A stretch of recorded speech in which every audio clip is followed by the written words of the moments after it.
Afternoon to you. Stock चुना है, थोड़ा आईटी क्षेत्र अब नजर आ रहा है कि शायद इसमें तेजी मिले। विप्रो चुना है मैंने, स्टॉक 462 पर ट्रेड कर रहा है, स्टॉप होगा करीब 455 456 का, ज्यादा नहीं। ऑन द अपसाइड टारगेट है 472 के, तो विप्रो पर ध्यान देना चाहिए on the long side. Okay, Wipro एक बाय साइड का ट्रेड और 472 के लिए आप खरीद सकते हैं। मानस, आपका ट्रेड क्या रहेगा? गुड आफ्टरनून आशिता जी। तो देखिए, कोटक बैंक में खरीदारी करने की राय रहेगी। कल के मूव के बाद ऐसा लग रहा है कि स्टॉक तैयार है एक मीनिंगफुल बाउंस बैक के लिए। जो 1840 से हमने करेक्शन देखा था 1550 तक, उसको शायद 50% तक करेक्ट कर जाए, 20 मूविंग एवरेज को स्टॉक टेस्ट कर जाए। तो कोटक बैंक में खरीदारी करेंगे, 1624 का स्टॉप लॉस लगाएंगे और 1670 के टारगेट सेट करेंगे। कोटक बैंक में कैश लेवल्स हैं। 1640 का कॉल ऑप्शन ले सकते हैं, 36 रुपए पे ट्रेड हो रहा है ये ऑप्शन। 29 रुपीज का आपको स्टॉप लॉस लगाना है और 50 रुपीज का टारगेट इस ऑप्शन में 1640 के कॉल ऑप्शन में सेट करना है। ओके, कोटक महिंद्रा बैंक जिसका भी मैं जिक्र कर रहा था, डी हाई पर आके ट्रेड करता हुआ और स्विंग अच्छा दे रहा है इस वक्त, मानस की कॉल में। Rachna ji, good afternoon. आपका ट्रेड इस वक्त का? जी गुड आफ्टरनून। और मेरा इस वक्त का जो ट्रेड रहेगा that will be Tech Mahindra के फ्यूचर्स को हम लॉन्ग करेंगे। टेक महिंद्रा के फ्यूचर्स में हम एसएल लगाएंगे 1275 पे एंड यहाँ से हमारा पहला टारगेट होगा 1320 और उसके बाद 1340।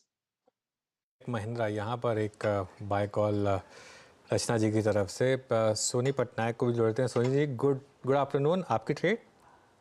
जी good afternoon everyone, thank you for having me on the show. मेरा पहला ट्रेड रहेगा टीसीएस बाय में। यहाँ पे काफी अच्छे लॉन्ग बिल्टर पोजीशंस आज बन रहे हैं।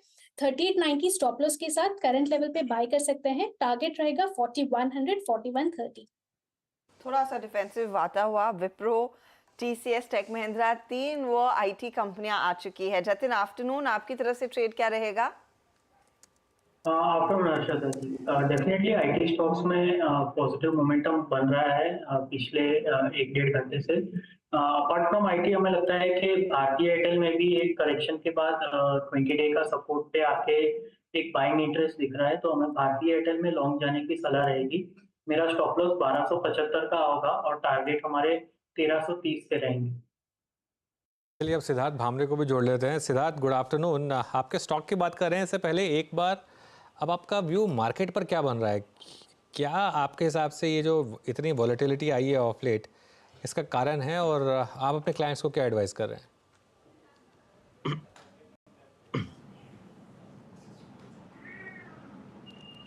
I think Siddharth, okay Siddharth, sorry, थोड़ा सा कुछ फ्रेम में इशू है। मैं इसको हाँ, बोलिए please, go ahead. Can you hear me, Anuj? हाँ, I can hear you. Go ahead. Yeah. अनुज, शुक्रिया आपके शो में मुझे शामिल करने के लिए। और मेरा ये मानना है कि मार्केट, अगर आप देखें तो 2.5-3% अगर मार्केट अगर ऊपर से नीचे आया तो ये कोई बड़ा करेक्शन नहीं है और अनसर्टेनिटी तो रहेगी। बड़े बड़े इवेंट्स लाइंड अप है।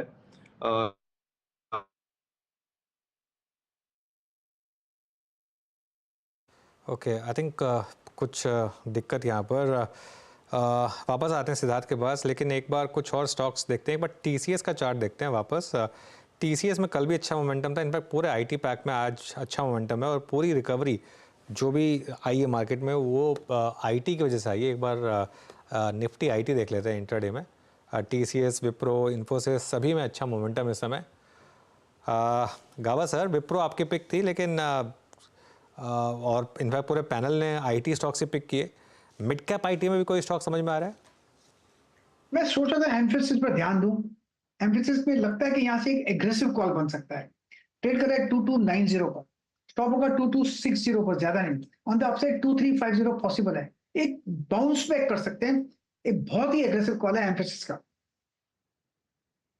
एम्फेसिस में एक अपॉर्चुनिटी क्लियरली गावा साहब कह रहे हैं कि तेजी की रखनी चाहिए।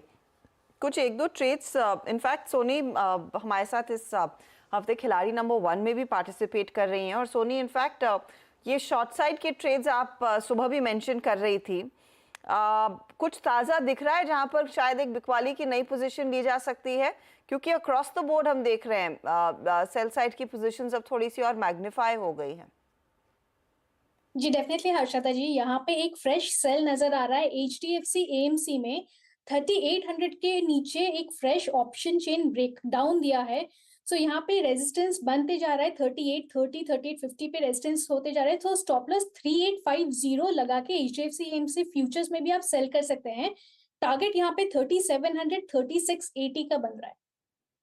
चलिए, तो ये इस समय HDFC AMC, एक काम करते हैं, एक बार सिद्धार्थ के पास दोबारा जाने की कोशिश करते हैं। सिद्धार्थ, अगर देखते हैं, कोशिश करते हैं, शायद इस बार कनेक्शन बेटर रहे। बताइए क्या व्यू बन रहा है आपका? हाँ, तो अनुज, मैं कह रहा था कि ये जो मार्केट में थोड़ी बहुत गिरावट आई है ऊपर से, ये 2.5-3% की गिरावट है। एक medium to long term investors के लिए कोई बड़ी गिरावट नहीं है। और बड़े बड़े इवेंट्स के पहले थोड़ी बहुत वोलेटिलिटी बढ़ती है। आपके चैनल पे भी हम सुन रहे हैं कि किस तरह से इंडिया विक्स में उछाल आया है, but that's part and parcel बड़े इवेंट्स के पहले।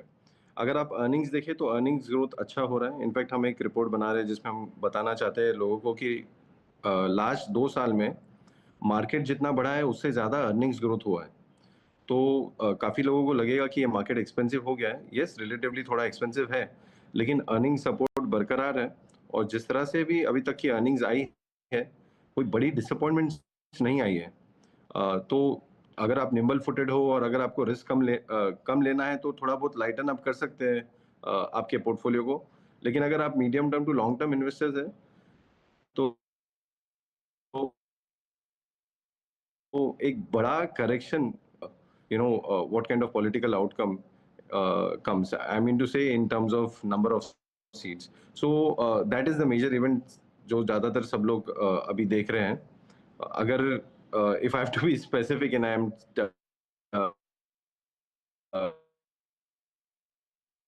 taking my neck out.